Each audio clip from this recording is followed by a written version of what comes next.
Bismillahirrahmanirrahim. Assalamualaikum warahmatullahi wabarakatuh.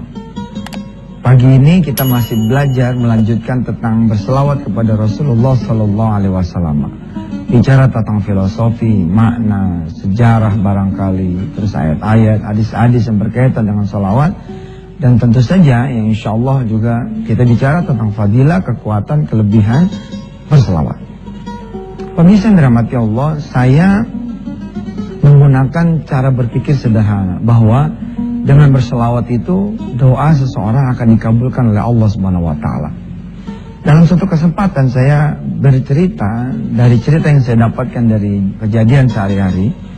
Ada seorang tukang nasi uduk kepengen rumah yang di depan dia punya warung. Enak banget, dia bilang sama Allah nih, kalau rumah itu ya Allah bisa jadi punya saya.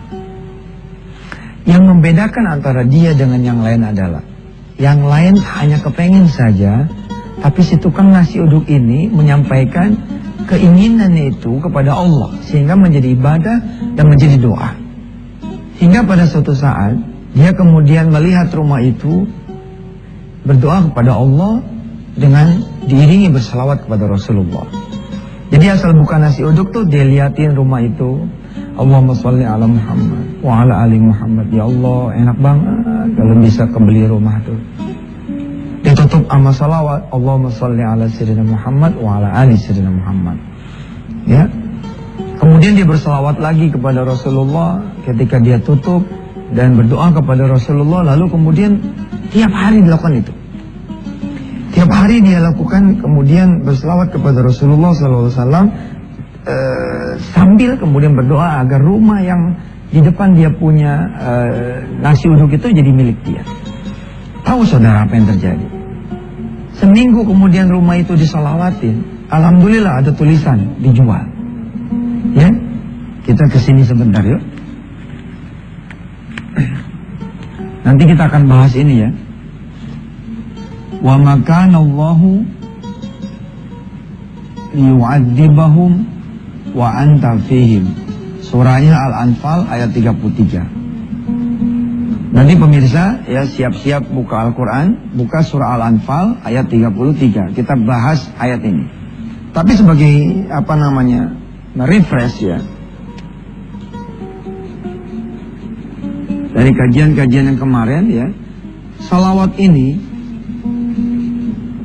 adalah pengantar yang baik, pendorong yang baik.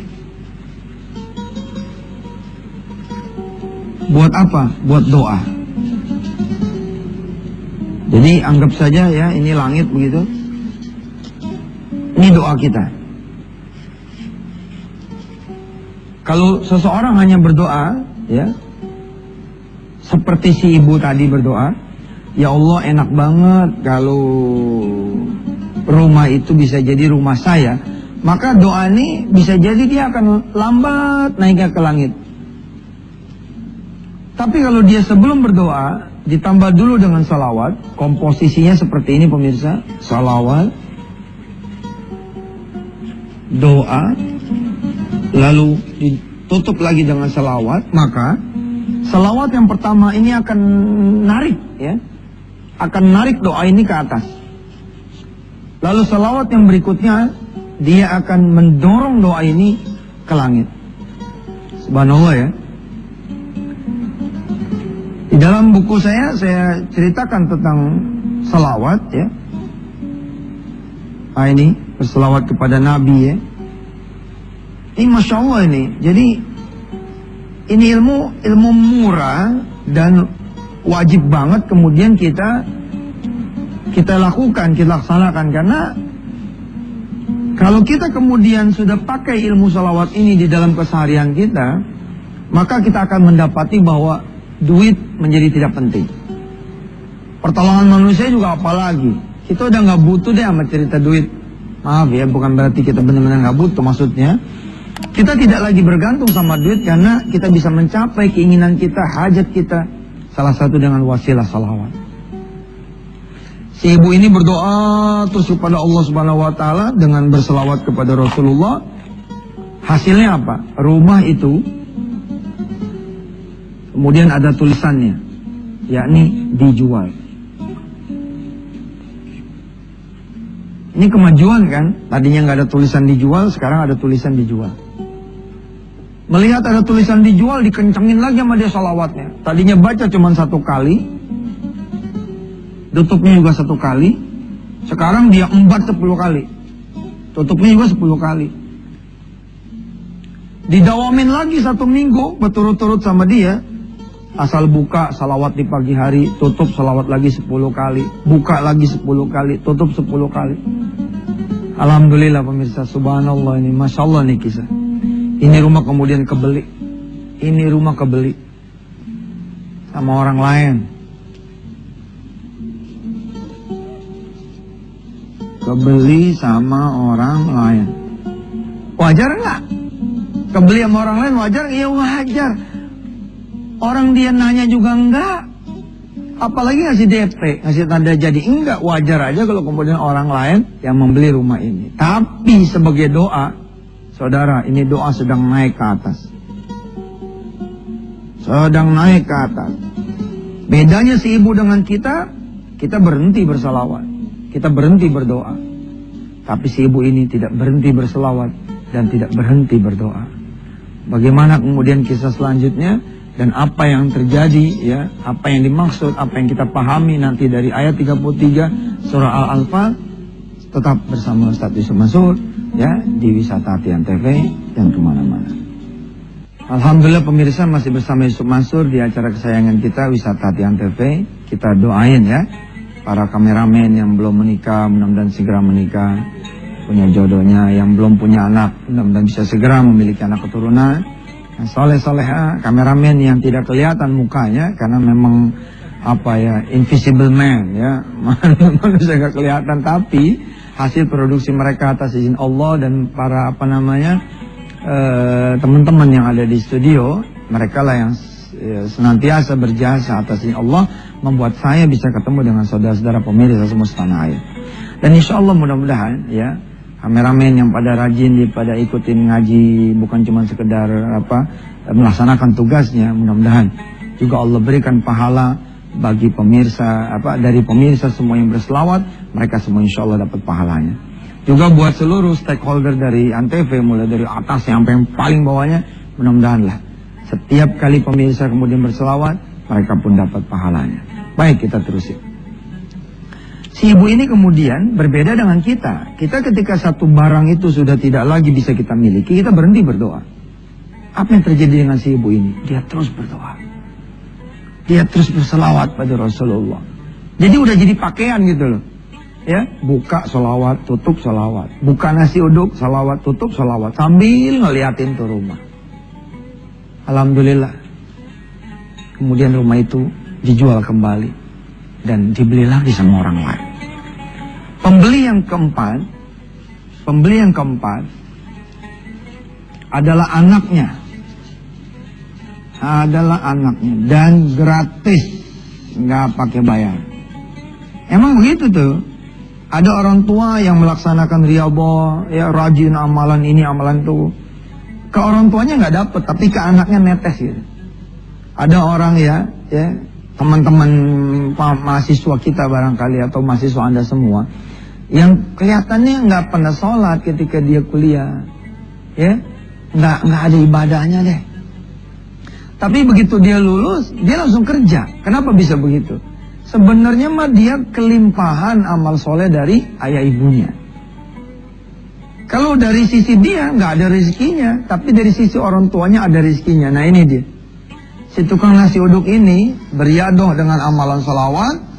Alhamdulillah pembeli keempat adalah anaknya dan tidak pakai duit alias gratis. Apa pasal? Karena pembeli yang keempat menikahi anaknya ini, ya, jadilah dia kemudian pemilik rumah ini. Subhanallah. Nah inilah yang kita pelajari dari minggu kemarin. Insya Allah juga selama seminggu ini. Kalau masih ada yang bisa kita pelajari, kita tambahin lagi di minggu depan, insya Allah. Nggak ada ruginya. Ini sholawat, masya Allah, masya Allah. Ente punya bini cerewet, udah tungguin dia tidur. Tungguin dia tidur. Begitu dia tidur, ambil wudhu. Dengan tangan yang masih basah sama wudhu, keringin dikit, jangan sampai basah banget. keringin. Terus pegang bibir istri ente. Pegang. Salawatin. Allahumma sholli ala Muhammad wa ala ali Muhammad. Ya Allah, nih bibir Masya Allah. Ampun ya Allah. Cerewetnya gak kira-kira. Udah gitu suka ngomongin orang. Udah terus ya. Insya Allah digigit bini tuh. Nah, ngomongin gua loh. Ente tungguin tidur. Kalau gak tidur bini repot. Ustadz, emangnya penting tuh megang-megang begitu? Loh, ini persoalan visualisasi saudara. Persoalan imajinasi. Ya, insya Allah. Nah, sambil kita cicil fadilah-fadilah salawat yang model kayak begini, kita membahas surah Al-Anfal ayat 33. Saudara-saudara, dengan Quran di tangan saudara, mari kita ngaji bersama-sama. A'udzu billahi minasy syaithanir rajim. Ayo. Wa ma kana Allahu, ayo, liyu'adzibahum wa anta fihim. Allah tidak akan mengazab kalian semua. Allah tidak akan mengazab mereka yang berdosa. Allah tidak akan mengazab mereka yang lalai. Allah tidak akan mengazab mereka semua yang kemudian berbuat salah, berbuat maksiat. Wa anta fihim, selama kemudian engkau wahai Rasulullah ada di antara mereka. Kalau saudara pemirsa sedang megang Al-Quranul Karimnya, nanti ada ayat lanjutan dari ayat potongan ini, yakni wa makana Allahu mu'adzibahum wa hum yastaghfirun. Ya. Dan Allah tidak akan juga mengazab mereka sepanjang mereka mau beristighfar kepada Allah Subhanahu wa taala. Insyaallah kita akan lanjutkan setelah yang mau lewat berikut ini.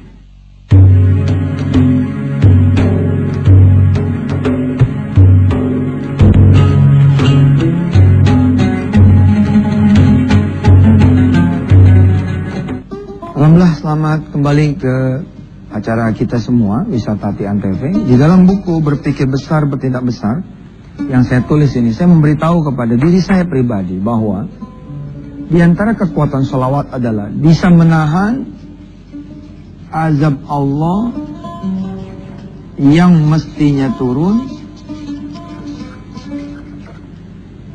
menjadi tidak turun. Ini adalah statement dari Allah yang mengirimkan azab loh, bukan statement kita.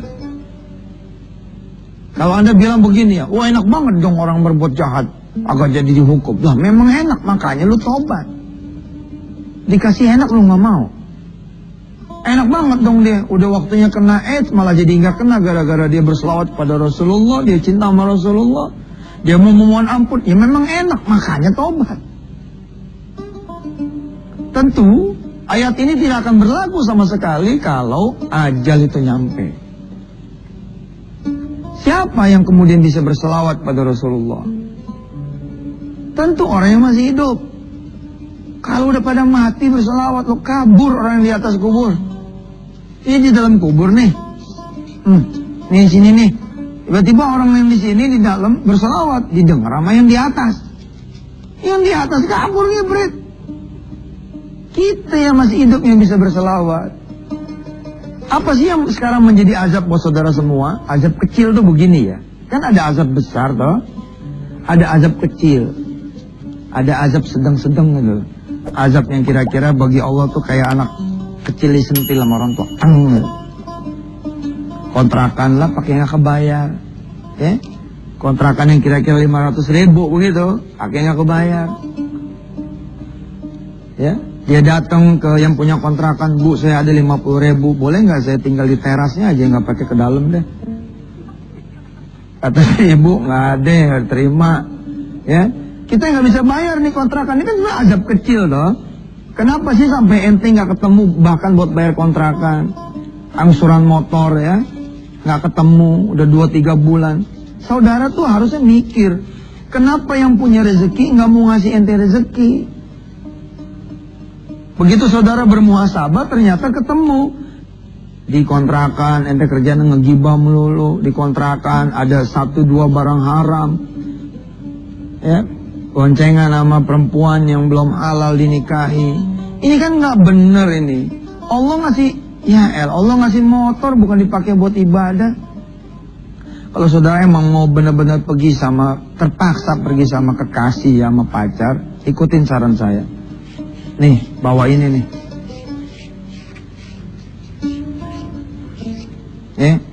Buat triplek. Nanti nanya tuh si emasnya tuh. Kenapa dek bawa triplek? Iya. Jadi kalau ngerem kita nggak kena. Jadi di tengah-tengah tuh, di tengah-tengah boncengan taruh triplek situ, cigrek gitu. Paham? Iya. Terus apalagi supaya aman kalau mau pergi-pergian sama pacar naik motor, supaya motor ini nggak disita sama Allah. Itu kalau macam-macam motor disita lah. Ya, bawa sarung tinju. Jadi nggak ada pegangan dah tuh. Ente soalnya pakai sarung tinju ya kan? Ya, triplek dan sarung tinju ini pasang di hati ente. Insyaallah selamat. Emang nggak boleh Ustaz pacaran? Bukannya nggak boleh sih sebenarnya. Ya. Dilarang, bukan nggak boleh, dilarang. Paham tuh? Wa ma kana Allahu liyu'adzibahum wa anta fihim. Anda punya apa lagi? Punya rumah, ya. Anda agunin ke bank. Kemudian buat usaha, usahanya bangkrut. Begitu bangkrut dikasih surat sama bank, kalau tidak bayar dalam waktu tenggat sekian hari, maka rumah ini akan dipasang pelang, disita. Lah ini kan azab kecil toh. Ente muhasabah. Kenapa? Oh subhanallah. Iya juga ya. Pantes saya punya usaha jadi hancur. Ketika usaha sholat pada nggak beres.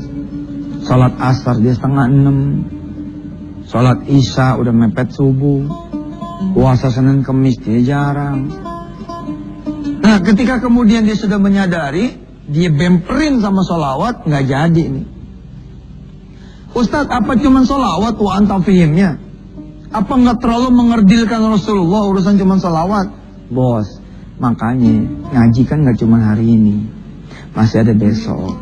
Jangan pada suuzon dulu. Serius tuh, ngajarin sholawat begitu, ini tenang aja dulu, kalem, ngaji aja bendeng. Insya Allah besok kita akan dalemin nih. Maksudnya wa anta fihim apa saja? Apakah berhenti hanya di urusan kita cuman berselawat kepada Rasulullah?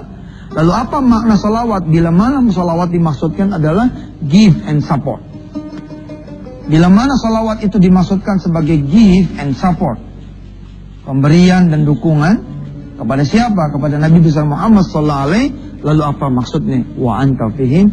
Insyaallah tetap ya bersama Yusuf Mansur besok. Jangan kemana-mana. Insyaallah mudah-mudahan Allah panjangin umur kita besok, kita bisa bertemu kembali. Allahumma sholli ala sayyidina Muhammad wa ala ali sayyidina Muhammad. Barangkali ya Allah yang berpemirsa yang saat ini hadir, ada yang usahanya lagi mau nyungsep ya Rob, mudah-mudahan dia mau berselawat kepada Rasulmu, lalu usahanya naik lagi. Ada yang kemudian jabatannya, karirnya, pekerjaan udah mau dicabut atau bahkan sudah dicabut, tapi dengan dia berselawat bagi yang baru, kasih yang baru, kasih dia jalan buat rezekinya yang benar-benar lagi fresh, bersih, lebih banyak. Mudah-mudahan semua pemirsa mencintai salawat lebih lagi daripada sebelum kita bahas pada pagi hari ini. Wassallallahu ala sayyidina Muhammad wa ala alihi. Alhamdulillah rabbil alamin. Terima kasih. Wassalamualaikum warahmatullahi wabarakatuh.